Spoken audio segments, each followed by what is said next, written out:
नमस्कार, मी भरत केसरकर. कोकण 7 लाईव्हमध्ये सगळ्यांचं स्वागत आहे. निवडणुकीचा धुराळा खरं काल मतदान झाल्यानंतर कुठेतरी खाली बसलाय. सगळीकडे शांततामय वातावरण आहे. आता लक्ष लागलंय ते 4 जूनच्या निकालाकडे. परंतु राणे विरुद्ध राऊत यांच्या लढतीकडे अवघ्या महाराष्ट्राचं लक्ष लागलं. याचं कारण आहे, केंद्रीय मंत्री नारायण राणे रिंगणात आहेत आणि 2 वेळा 2 टर्म खासदार असलेले विनायक राऊतांना पराभव करण्याचा त्यांनी विडा उचललेला होता. राणेंचे कार्यकर्ते मैदानात उतरलेले होते. राणेंच्या अनेक शिलेदारांनी मैदान गाजवलं आणि राणेंनी या शिलेदारांना उतरवताना भाजप प्रदेश युवा मोर्चाचे उपाध्यक्ष असलेले राणेंचे खास शिलेदार विशाल परब हे सावंतवाडी विधानसभा मतदारसंघात ठाण मांडून होते. कशा पद्धतीने त्यांनी प्रचार यंत्रणा राबवली, त्यांना काय विश्वास वाटतो, कार्यकर्त्यांची फळी कशी बांधली, त्यासोबत चर्चा करण्यासाठी आपल्यासोबत विशाल परब आहे. विशालजी, खूप खूप स्वागत आहे कोकण 7 लाईव्हमध्ये. काय सांगाल, खरं तर काल मतदान संपलंय, कसा प्रतिसाद मिळाला तुम्हाला? सर्वप्रथम मी नमस्कार म्हणतोय माझ्या सगळ्या तमाम भारतीय जनता पक्षाचे सगळे कार्यकर्ते, महायुतीचे सगळे कार्यकर्ते, पदाधिकारी आणि आमचे सगळे आमदार, खासदार, जेवढ्या लोकांनी, जेवढ्या मंडळींनी, आमच्या तळागाळातील पदाधिकाऱ्यांनी, कार्यकर्त्यांनी सन्माननीय नारायणराव राणे साहेब आणि भारतीय जनता पक्ष, नरेंद्रभाई मोदी साहेब, देवेंद्रजी फडणवीस साहेब आणि सन्माननीय आमच्या या जिल्ह्याचे पालकमंत्री साहेब, रवींद्रजी चव्हाण साहेब, अशा या सगळ्या आमच्या पदाधिकाऱ्यांनी जे काय तळमळून या तळपत्या उन्हामध्ये 45-42 डिग्री या वातावरणामध्ये जे काय कार्य केलं, जे काही घाम गाळला, याच्यासाठी सर्वप्रथम मी सर्वांना नमस्कार करतोय. कारण अशा प्रकारचं या तळपत्या उन्हामध्ये कार्यक्रम घेणे, मोर्चा बांधणी करणे, सगळं नियोजन करणं, हे प्रत्येक पदाधिकारी कार्यकर्त्याने कार्य भारतीय जनता पक्षाचा उमेदवार निवडून येण्यासाठी ज्यांनी ज्यांनी कार्य केलं, त्यांना माझा सॅल्यूट आहे, सलाम आहे आणि नमस्कार आहे. त्यामुळे काय सांगाल, वातावरण तप्त होतं, उष्णता होते. परंतु तुम्ही सावंतवाडी विधानसभा मतदारसंघात सावंतवाडी, दोडामार्ग, वेंगुर्ला तिन्ही ठिकाणी जोमाने काम केलं. कसं होतं काम आणि कार्यकर्त्यांची साथ कशी लागली? मी फक्त एकाच विधानसभेवर बोलणार नाही. माझं तर मत असं आहे, की संपूर्ण रत्नागिरी आणि सिंधुदुर्ग या दोन्ही जिल्ह्यामध्ये वातावरण सुंदर होतं, चांगलं होतं आणि शेवटच्या क्षणापर्यंत एकही वेगळी घटना कुठली घडलेली नाही. आजपर्यंतच्या इतिहासातला सगळ्यात चांगला प्रसंग, चांगलं वातावरण या लोकसभेच्या निमित्ताने पाहू शकलो आपण सर्वजण. या निवडणुकीमध्ये पहिली निवडणूक अशी आहे, की जिथे एकही गुन्हा दाखल नाही, एकही मारामारीचे केसेस दाखल नाही, आरोप-प्रत्यारोप झाले. परंतु अतिशय शांततेमध्ये झालेलं जिल्ह्यातलं पहिलं हे निवडणूक होती. कसं बघताय याकडे? निवडणूक आयोगाचे प्रमुख सन्माननीय रत्नागिरीचे कलेक्टर साहेब यांच्याशी पण आज माझं बोलणं झालं, की त्यांचं असंच मत आहे, की अशा प्रकारचं इलेक्शन पुन्हा अ, होणं गरजेचं आहे. म्हणजे भविष्यातील जी इलेक्शन आहेत, ती अशी शांततेतच व्हावीत. कारण कालचं जे काही इलेक्शन झालं, हे खूप वातावरण एकदम शांततामय झालं आणि सगळ्या जेवढे गव्हर्नमेंटचे अधिकारी म्हणा, पोलीस, एस-पी साहेब म्हणा, सगळ्यांनी चांगलं वातावरण करण्यासाठी प्रयत्न केले. विशेष करून लोकप्रतिनिधी सर्व संपूर्ण म्हणजे शांततेत वातावरण ठेवण्यासाठी त्यांनी प्रयत्न केले. प्रचाराच्या मुद्द्यांना तुम्ही हात घातले. मग इथला पाणी प्रश्न असेल, विकासाचे मुद्दे असेल, सिंचनाचा प्रश्न असेल, सीवर्ल्ड प्रकल्प असेल. लोकांच्या काय अपेक्षा होत्या आणि लोकांमधून उत्स्फूर्तपणे काय येत होतं? लोकांचा विषय हा लोकसभेचा विषय स्थानिक नसून तो देशाचा विषय आहे. म्हणजे नरेंद्रभाई मोदी साहेब किंवा अमितजी शाह साहेब देशाच्या जम्मू काश्मीरबद्दल काय कुठला निर्णय घेतील, उत्तराखंडबद्दल कोणता निर्णय घेतील, सीमारेषेबद्दल कोणता निर्णय घेतील, हे मोठे प्रश्न जे असतात, हे लोकसभेत घेतले जातात आणि या लोकसभेच्या प्रश्नासाठी इथला जो स्थानिक जो उमेदवार आहे निवडून जाणार, तो इकडचे स्थानिक मोठे प्रश्न आहेत. समजा मोठे डॅम असतील, आपला समजा बेळगाव, सिंधुदुर्ग जो बाउंडरीचा विषय असेल, असे चांगले मोठे-मोठे विषय घेण्यासाठी उमेदवार त्या पद्धतीचा पाहिजे. त्यामुळे वातावरण त्या पद्धतीचं तयार झालेलं होतं. हे राष्ट्रीय वातावरण होतं. तुम्ही जॉब फेअर घेतलेला होता 11-12 जानेवारीला. अनेक युवकांनी जवळ-जवळ 10,000 पेक्षा जास्त युवकांनी यात सहभाग घेतलेला होता. याचा काय तुम्हाला या निवडणुकीमध्ये फायदा होऊ शकतो का? काय वाटतं? हो, नक्कीच. आम्ही 18,000 नोंदणी केलेली होती त्यावेळी आणि 18,000 पैकी 10,000 ते 12,000 मुलांना आम्ही रोजगार देऊ शकलो. म्हणजे त्या सगळ्या फळीतील मुलांचा आणि त्यांच्या आई-वडिलांचा आम्हाला आशीर्वाद होता आणि पुढे सुद्धा आम्हाला या गोष्टीचा नक्कीच फायदा होईल आणि हे काम आम्ही तिथपर्यंतच सीमित ठेवलं नाही. पुढे सुद्धा हे चालू राहील. 22 जानेवारीला राम मंदिराचा प्रश्न सुटला, त्याचं उद्घाटन झालं आणि कुठेतरी मोदींनी जे स्वप्न साकारलेलं होतं, सत्यात उतरलं राम मंदिराच्या रूपाने.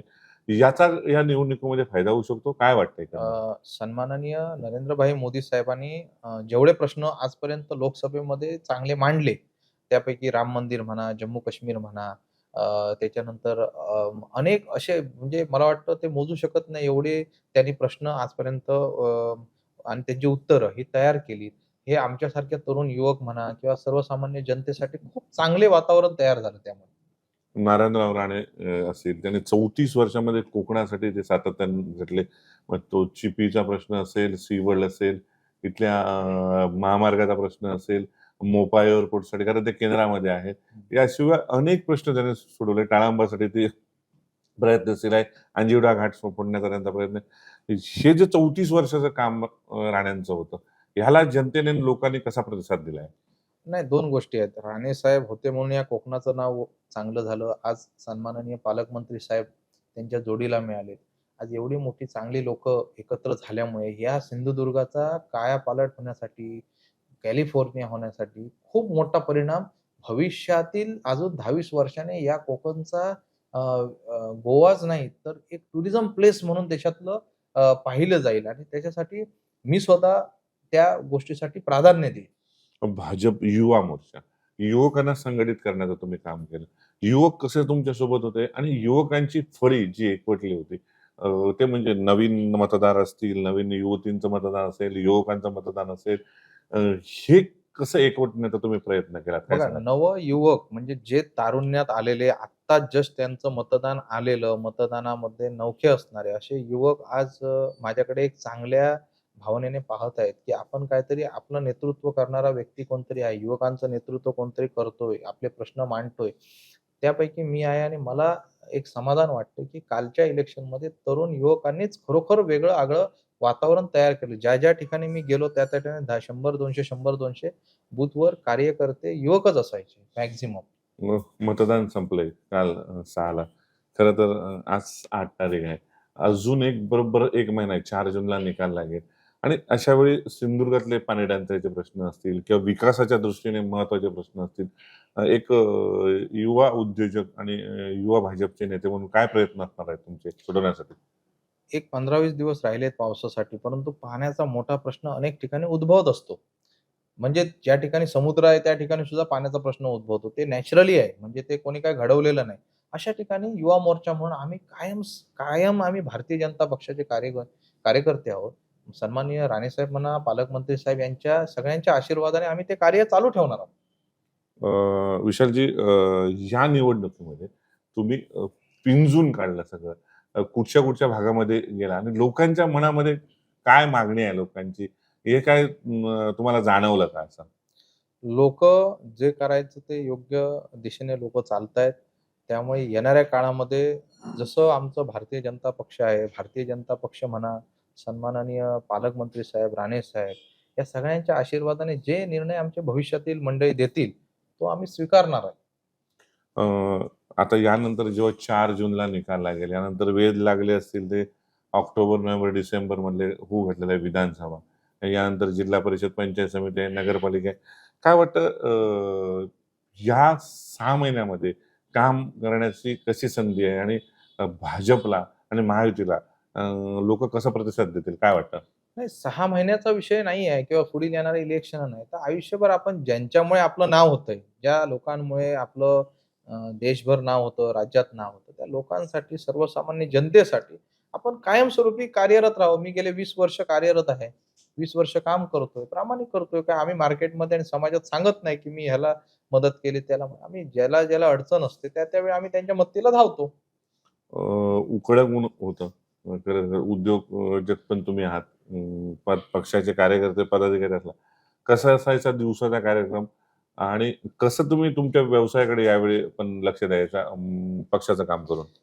स्थानिक इलेक्शन लोकसभेचं लागल्यानंतर बिझनेस हा 2 मिनिटं बाजूला ठेवून सर्वसामान्य जनतेमध्ये जाऊन लोकांचे जे काही प्रश्न किंवा गेल्या 10 वर्षात मोदी साहेबांनी जे काही कार्य केले ते लोकांपर्यंत मांडणं हे आपलं एक कर्तव्य आहे आणि ते आपण केलंय.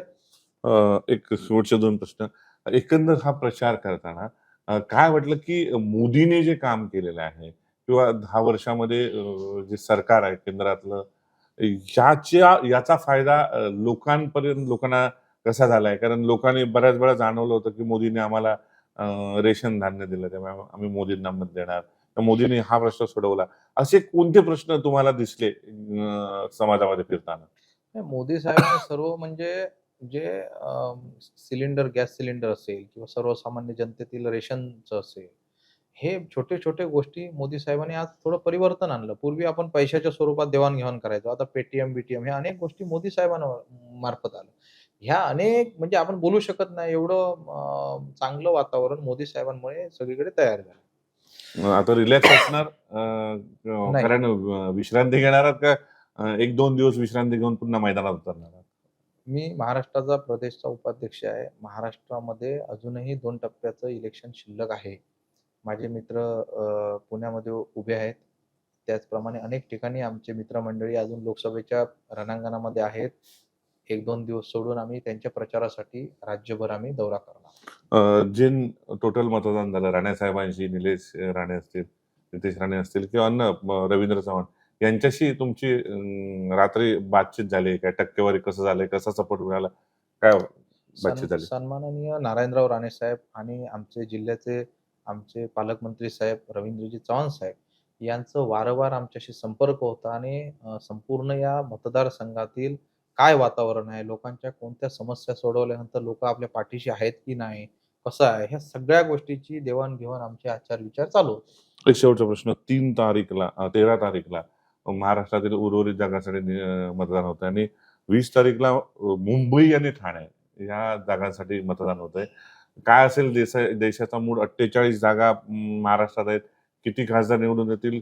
अब की बार 400 पारचा नारा मोदींना लागलाय. काय स्थिती असेल? आणि नारायण राणेंच्या चं मताधिक्य किती असेल? काय वाटतं आपल्याला? राणे साहेबांचं चांगलंच मताधिक्य असेल. नक्कीच राणे साहेब निवडून येतील. आता आम्ही किती आकडे जरी सांगितलं तरी मतदानात आणि मतदानातनं लोकांनी दाखवून द्यायचं आणि लोकं दाखवतायत. त्यामुळे राणे साहेबांचं वातावरण पहिल्या दिवसापर्यंत चांगलं होतं. आजही शेवटपर्यंत चांगलं होतं. मला एवढंच सांगावसं वाटतंय, की येणाऱ्या काळात भारतीय जनता पक्ष आणि 400 पारचा नारा पूर्ण होईल. समाधानी आहात एकंदर कामकाजाबद्दल? नक्कीच. 100% समाधानी आहे. लोकांचे प्रश्न, गोरगरीब जनतेचे प्रश्न सोडवण्यात आपल्याला खूप आनंद आहे. जनतेचे कसे आभार मानणार आहात? जनतेचे आभार आम्ही मानण्या एवढे आम्ही मोठे नाहीत किंवा जनतेचे आभार मानणं हे खूप कठीण आहे. कारण या तळागाळातील लोकांनी काल मी स्वतः पाहिलंय, ज्यांना चालायला येत नव्हतं, अंध, अपंग लोकं सुद्धा त्या मतदानामध्ये होते. या सगळ्यांना आमचा सलाम. धन्यवाद विशालजी. हे होते विशाल परब आपल्यासोबत. भाजप युवा मोर्चाचे प्रदेशाध्यक्षपद सांभाळताना त्यांनी सावंतवाडी विधानसभा मतदारसंघ संपूर्ण जिल्ह्यात त्यांनी एक चांगला प्रचाराचा धडाका लावला. या भागामध्ये चांगले पक्षप्रवेश घेतले. याशिवाय सर्वसामान्य लोकांपर्यंत जाण्याचा त्यांनी प्रयत्न केला. त्यामुळे निश्चितच त्यांनी जे काम केलंय ते त्याचं आपल्याला फळ मिळेल असं त्यांनी दावा केलेला आहे. राणेंचे सच्चे शिलेदार, रवींद्र चव्हाण यांचे सच्चे शिलेदार, निलेश राणे यांचे कट्टर समर्थक आणि राणे कुटुंबियाशी नाळ जोडलेलं एक व्यक्तिमत्व म्हणून त्यांचा परिचय आहे. त्यामुळे निश्चितच कशा पद्धतीने प्रचार केला, 1-2 दिवस रिलॅक्स राहिल्यानंतर पुन्हा ते समाजासाठी किंवा समाजकार्यासाठी, पक्षकार्यासाठी मैदानात उतरणार आहेत. कारण अजूनही मुंबई, पुण्याच्या असं ठाण्याच्या लढतीकडे लक्ष लागलंय. त्यामुळे जिथे-जिथे त्यांचे मित्रपरिवार आहेत, तिथे पण ते प्रचारासाठी जातील. त्यामुळे निश्चितच कशा पद्धतीने त्यांनी काम केलं हे सांगताना त्यांनी स्पष्ट केलंय, की नारायण राणे हे 3 लाखापेक्षा जास्त मताधिक्याने निवडून येतील असा त्यांनी दावा केलाय. त्यामुळे विशाल परवांच्या ह्या विधानाकडे प्रत्यक्षात त्यांना कसा प्रतिसाद मिळतो आणि 4 जूनला त्यांनी केलेल्या कामाचं कसं फळ मिळतं हे पाहणं आपल्याला 4 जूनपर्यंत औत्सुक्याचं ठरणार आहे. मी इथेच थांबतोय. तुम्ही बघत राहा फक्त कोकणचं नंबर 1 चॅनल कोकण लाईव्ह. धन्यवाद.